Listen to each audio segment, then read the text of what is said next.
So this is part 2 of my video response series on Bill Schnoebelen's book and commentary of Wicca, Satan's Little White Lie. Links to part 1 are below and at the end of this video. Truth or drink? It is time for another episode of Truth or Drink. The rules are very simple. Every time either Bill or David, who I like to refer to as Pinky in the Brain, say something that is true, you'll hear this sound. However, if they say something that is false, you'll hear this sound. And you take a drink. Witchcraft was illegal in Britain. No, you really do not understand history. The 1700s marked the end of the witch craze that lasted for nearly 300 years. The Witchcraft Act of 1735 was more a reaction to superstition rather than the supposed act of witchcraft. The Witchcraft Act was a law passed by the Parliament of the Kingdom of Great Britain in 1735, which made it a crime for a person to claim that any human being had magical powers or was guilty of practicing witchcraft. The maximum penalty set out by the act was a year's imprisonment. It thus marks the end point of the period witch trials in the early modern period for Great Britain and the beginning of the modern legal history of witchcraft. Repealing the Witchcraft Acts, which were based on a widespread belief in the genuine existence of magic and witchcraft. Until I think it was 1952 when they finally repealed the Witchcraft Act. No, you sad little bigot. You will grasp at anything and twist it to your agenda in the hopes of disparaging pagan beliefs. The Fraudulet Mediums Act of 1951 was a law in England and Wales which prohibited a person from claiming to be a psychic, medium, or other spiritualist while attempting to deceive and to make money from the deception, other than solely for the purpose of entertainment. It replaced the Witchcraft Act of 1735, and it was in turn repealed on the 26th of May 2008 and replaced by the Consumer Protection Regulations, following an EU directive targeting unfair sales and marketing practices. The Fraudulet Medium Act was enacted to protect gullible people from being conned by charlatans and not for practicing witchcraft. A link to the 2008 legislation is below. Because before that, if you came out in public and said, I'm a witch, you could get thrown in jail. More importantly, one could not simply accuse another of practicing witchcraft under the Witchcraft Act of 1735. I don't think it was prosecuted very much. I don't think that law was acted upon. But the fact of the matter is, once it became legal, then all the witches came out of the broom closet in England.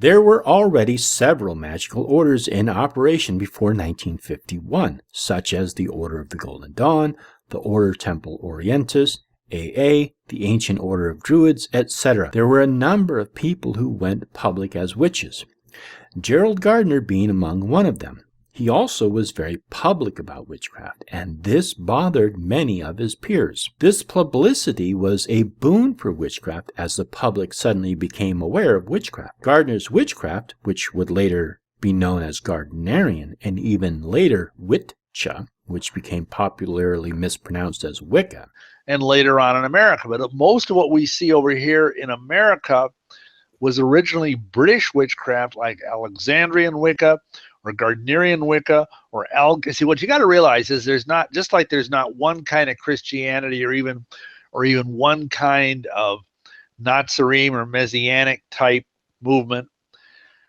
So in the same way, there's like, originally there was like 4 or 5 major Wicca type groups. There was the Pagan Way, there was Alexandrian, Gardnerian, Algard, there was Dr. Leo Lewis Motello's group. He was a Sicilian witch, and there were a few others, you know. But now it's like they've spread like crabgrass. I mean, you are such an annoying, disgusting little bigot. Spread like crabgrass? Crabgrass is considered to be unwanted by lawn owners. Your tactical use of certain words will not go unnoticed by me. Those who practice witchcraft keep to themselves. They do not condemn others or believe others are going to hell. They do not believe people are born sinners or have to repent and change, or change who they are, or who they can marry, or what surgeries they can and cannot have done. If humanity is a lawn composed of individual blades of grass, your religion is the crabgrass interfering with others people's growth and development, choking the life out of individuals deemed unacceptable by your influence in politics and society. And there's literally hundreds of their like denominations, if you will, of Wicca. They're usually called traditions. And a lot of them have much in common, but some of them don't. You know, there's one that kind of stands out a little different, and that's the Church of Wicca, which was started by Gavin and Yvonne Frost. Ah, yes, the only group that allowed you to join in 1973 for a few months. I would bet they wish they could go back in time and erase that little mistake. All your other supposed knowledge is obviously garnished from 2 books, both by Janet and Stewart Farrar, The Witch's Way and 8 Sabbaths for Witches. Don't get me wrong, these are both excellent books. The source material you reference are pulled from these books verbatim. Way back in the, I think it was in the 70s. So, you know, there's all different varieties, but they all basically believe in some basic things of God worship, goddess worship. They're polytheists. They don't believe in the Bible.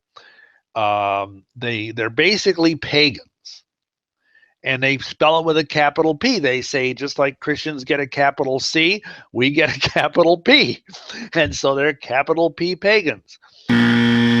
Actually, you intellectually retarded bigot. When the word pagan is used to describe a group of people, it is a proper noun. It is a general rule of capitalization to use capitals for proper nouns. In other words, capitalize names of people, specific places, and things. And over the decades, they've gotten to the point that they have Wiccan chaplains in the armed forces. They have Wiccan chaplains in prisons. Isn't that wonderful? For the prisoners who identify as pagan, yes, it is wonderful. And, you know, so they become somewhat more legitimate because they are... You mean accepted and treated equal in accordance with the First Amendment of the Constitution as should be rightfully followed? Tax-exempt corporations, you know, 501c3 or whatever, and they can run themselves just like a church, the larger ones. So that's basically what Wicca is. And Wicca is much more than that. I will put below a small handful of links to sites I feel give a good solid foundation of what Wicca is. A highly individualized belief system. Trying to give a broad generalization is difficult, but I think these sites give a fairly concise and broad but fair generalization. So let's start there, and then we can unpack this as we go. So you asked what are the lies? David, you wanted to know what the... David, wake up. What the white lie is? Let's see how many words David actually gets in before Bill just starts flapping his gums. Absolutely. Well, I kind of touched on it, but the 1.5 words. The main lie of Wicca is that it is not really devil worship. And I touched on this. And, you know, you've got to understand that if you aren't worshiping the true and living Yahweh, then basically you're worshiping the devil. No, let me see if I can explain this incredibly simple concept to you. So please, Bill and David, listen carefully. You believe in a monotheistic God who is all-powerful. His arch nemesis is supposedly the devil. By all accounts, from many theologians I have spoken to, God allows the devil to exist. Thus, the devil is under God's awareness and authority. Primarily, I want to express this is your belief, not mine, not Hindus, not Buddhists, not Shinto, nor any of the other thousands of beliefs in the world. Anyone who believes in the Christian devil and worships him would, by definition, also have to accept the Christian God. Wicca do not believe in a Christian God, nor the Christian devil. The devil is a word from the Greek diabolos, meaning slanderer. From an article titled Who is Satan? Linked below. Is this horned, red-skinned monster with a pitchfork ruling hell truly the great enemy of God envisioned by the writers of biblical texts? The short answer, no. Not really. In the Hebrew Bible, Yahweh's greatest enemies are not fallen angels commanding armies of demons, nor even the gods of the nations, but rather human beings. It isn't the devil that spreads evil across the face of creation. It is mankind. The Hebrew word Satan, meaning accuser or adversary, occurs several times throughout the Hebrew Bible and refers to enemies, both human and celestial alike. When referring to the celestial adversary, the word is typically accompanied by the definitive article, he is Ha-Satan, the accuser, and it is a job description rather than a proper name. The Greek word diabolos, from which devil is derived, meaning slanderer, comes from a verb that means to hurl, i.e. accusations. Diabolos was typically used as the Greek equivalent for the Hebrew Satan or Satan in the Septuagint version of Job, for example, though it was not uncommon to simply transliterate the word into the Greek Satanas, as in 1 Kings 11:14. Over the course of several centuries of influence from many different cultures, the defeated accuser of the Christians would go on to appropriate aspects of various divine enemies, Typhon, Hades, Hela, to name a few, to become the complex mythological monster that was thrown out of heaven at the beginning of time to rule the fiery underworld and torment the souls of the damned. Such a character makes for great movies and Halloween costumes, but would have been virtually unknown to anyone in biblical times. If you call him Cernunnos, or if you call him Aradia, or if you call him, like Buddha, or you call him Brahma, Vishnu, and shit, it doesn't matter. So all the known gods and goddesses in the world are false? Even the ones like the Hindu deities, which predate Christianity, are false? All of them, except yours, your God Yahweh, just so happens to be the one and only true God. Also, I'd like to point out that the Buddha would not be considered a deity. He was an enlightened one, and Buddha being a title rather than a name. They're all masks of the one deity. Where exactly in the Bible does it say that? And when Wicca was put together, it was put together by minds, mostly Crowley. Wicca was not put together by Crowley. Some of his liturgy was used in Gardner's form of witchcraft, but no, you are wrong. Who had a profound knowledge of the Bible, because believe it or not, Aleister Crowley was raised a Plymouth Brethren, which is a very strict fundamentalist Christian sect. But he rebelled. But he was forced to memorize the Bible by his mother under the being switched, being whipped with a stick, which isn't a good form of child rearing, but it was popular back then among people. So anyway, he really knew the Bible very well, and he also knew ancient religions really well. And so he cobbled together this thing along with Gardner. No, Gardner met Crowley towards the end of Crowley's life, for a few days in May of 1947. Several months later, Crowley died. And no, Crowley did not put Wicca together. Crowley was towards the end of his life at this time. He showed no interest in Wicca. There is no record of him trying to further Wicca or have any interest in it at all. And put together this Book of Shadows, and there are elements in it that go back to ancient Greece. And I saw somebody put up a statement, I don't know who it was, real quick, about the part of the Wicca ritual does involve the Lord of the Underworld. What you are referencing is Janet and Stewart Farrar's form of the legend of the descent of the goddess from The Witch's Way, page 29 to 30. This book is publicly available and contains many of their own inclusions and innovations.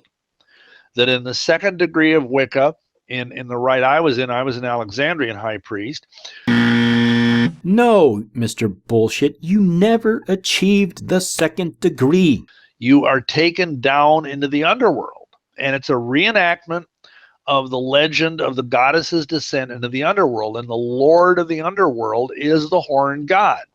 Now, if that doesn't sound a lot like the devil, who of course also is typically shown to have horns, Horned gods are not the devil. Horns were a symbol of wisdom and rulership in ancient times. Even Moses was depicted as having horns. Scholars believe this was a mistranslation of Hebrew scriptures into Latin by St. Jerome, called the Vulgate. It was the Latin translation of the Bible used at that time. Moses is described as having raised the skin of his face. Jerome translated it to horns from the word Karen, which means either radiated or grew horns, the same root as Karanunos. There is no horned devil description in the Bible. The horned devil may have been popularized by Dante's Inferno. Also, you are sadly mistaken. The character in this ritual is death. This particular ritual, written by the Farrars, involves the goddess meeting death, not the horned god. For from page 29, such was her beauty that Death himself knelt and kissed her feet. And again on page 30, Lady said Death, and then said Death. It is abundantly clear that this is a ritual of the goddess meeting death.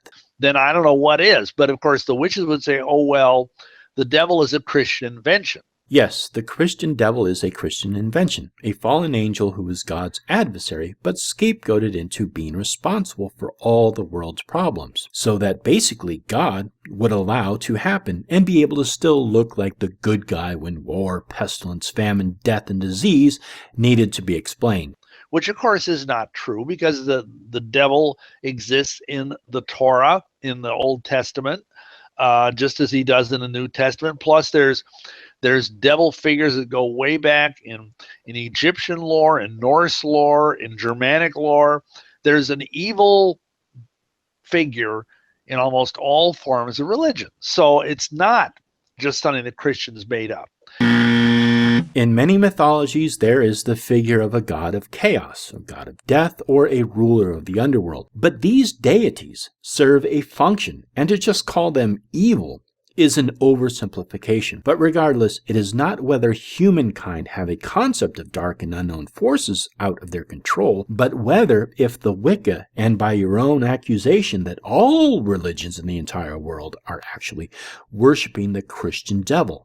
And they are not. But so the main lie is that witches don't worship the devil. They're just these nice people that dance through the woods and gather herbs and tra-la-la and love Mother Earth. And they do enjoy life and work with herbs.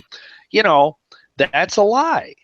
I mean, not that most of them aren't nice people. They are nice people, but they're lost. No, they are not lost, Bill. Because they're trusting in a false religious system. No, you claim the system is false by comparing it to your own false religion. So you are comparing a false to a false. Instead of trusting in the Bible. And that's one thing. Most witches believe in reincarnation.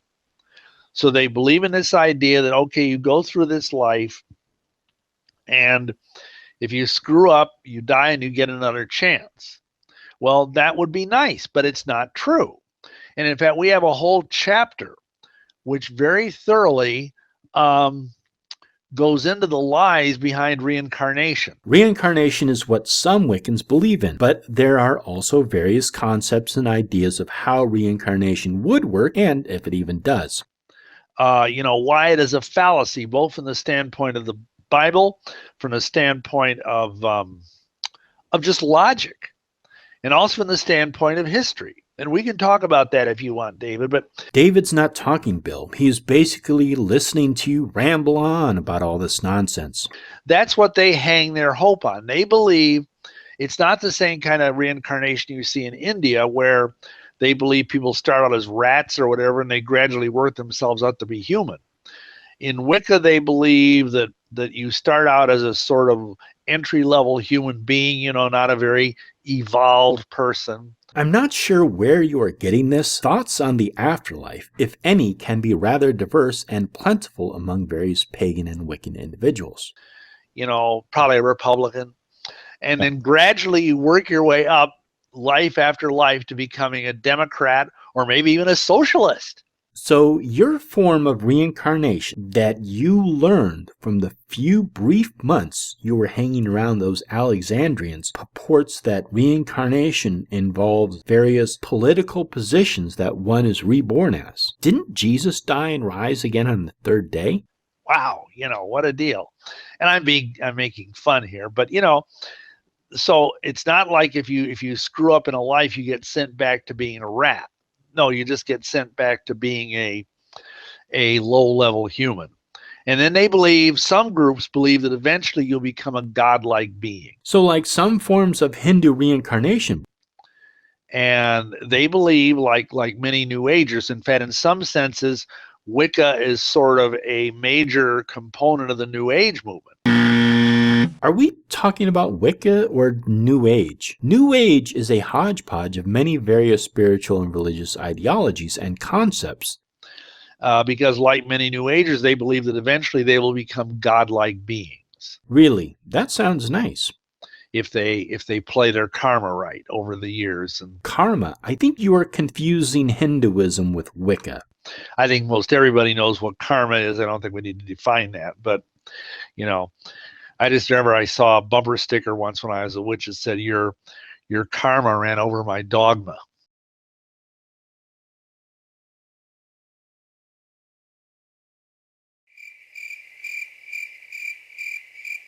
Anyway, it's dangerous because it looks so good.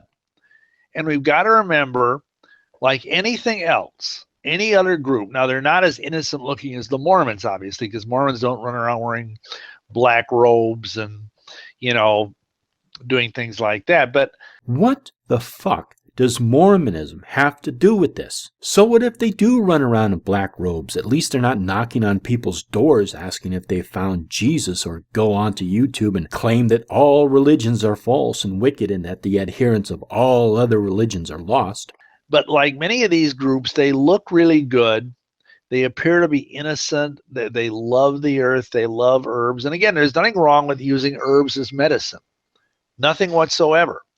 But, of course, it depends on the herbs. If you want to use opium, that's illegal, But I mean, I'm a great believer in herbal medicine. But the point is that in many cases, these people, although they appear to be very nice, they're lies. Lies? Who are they lying to? If our own history is found to be padded or exaggerated, this is discovered as time goes on. Everything has a beginning. Simply having something known that was not known years ago does not mean it is a lie. The lies of the religion that they're in have trapped them. No, no one is trapped in Wicca. People come and go as they please. And they're gradually dragged down. And I know, just as an example, I was a high priest.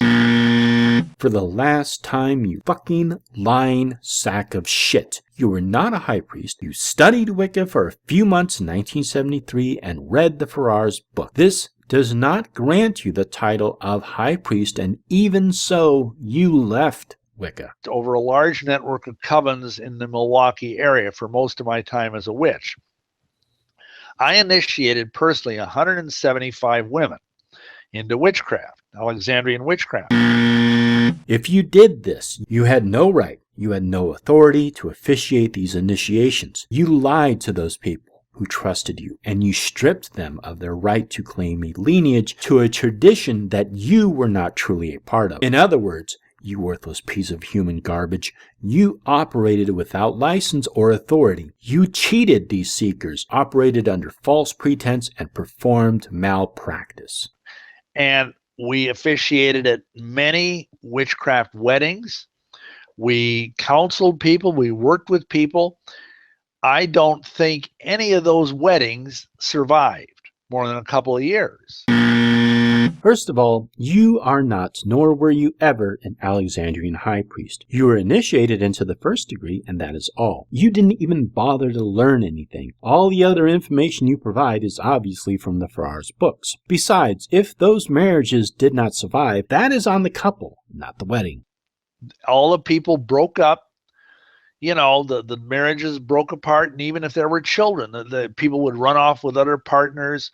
And, it's a serious, serious problem. I agree. Lying, deceiving, and falsely representing oneself to further a personal agenda is a serious problem. Wait a second. You kept in contact with all the many weddings you performed? Did you also later tell them that you lied to them, that you were not a serious student, and that you falsified your credentials? If you were close enough to know how their marriages were going, then you were also close enough to be honest with them and reveal to them that you had no right to officiate as an Alexandrian high priest at their wedding. There's no it's not like everybody's running around committing adultery, but there's a lot of that going on because you're in a coven full of naked people. What does this have to do with weddings? Being married has more to do with what happens outside of a coven group. You're making it sound like there were naked orgies and mindless people getting married at the spur of the moment whim. Again, I'm not sure what you were into in 1973 and who you were hanging out with, but maybe this was more of a product of the time or the type of people you attracted rather than Wicca. And especially, it can be a temptation if you don't have any kind of sense of morality, which, of course, I think most witches would normally respect their marriage vows, but yet still many of them end up divorced and running off with other people. And again, by their fruits shall you know them. Morality has nothing to do with marriage vows. That is a promise between two people recognized publicly. Marriages do end. It does not mean that either was immoral or unfaithful. Sometimes marriages don't work out. You are trying to conflate morality into this to suit your agenda. Anyone can file for divorce. Wicca, Buddhist, Christian, it doesn't matter. As for divorce rates by religion, if the Wicca are in the minority, chances are they are also among the minority for divorces. So this is a sad, pointless red herring. Many people in the covens that I was involved with in other groups committed suicide. That's not that every now and then you don't hear of a Christian committing suicide, because unfortunately that happens. But the proportion is way out. We consider the fact that there are only a few hundred Wiccans that I knew in my circle of acquaintances, maybe 500 at most. A large amount of them were either divorced, messed up on drugs, or even suicidal. That actually doesn't surprise me, Bill. If you joined a coven I was in, I would probably contemplate suicide too. If not, I would probably turn to drugs just to deal with your narcissistic, bigoted, lying goatbeard. However, I really doubt this. There is no breakdown of suicide rates among minority religions. To be honest, Bill, I really do not believe you. You have a tendency to exaggerate things or outright lie when it suits your narrative and leave things out when they conflict with your narrative. For example, the many exaggerations and lies I have exposed in the many videos of yours I have responded to, including this one. As for drug use, I again refer you to the time period you were in and your own personal preferences. If your friends were into drugs, chances are so were you. And the shoe of the year is Bill Schnoebelen. I chose to become a vampire because it seemed, sexier somehow. And so anyhow, I went through about a year and a half where basically I lived on nothing but human blood and Catholic communion. That's all I ate.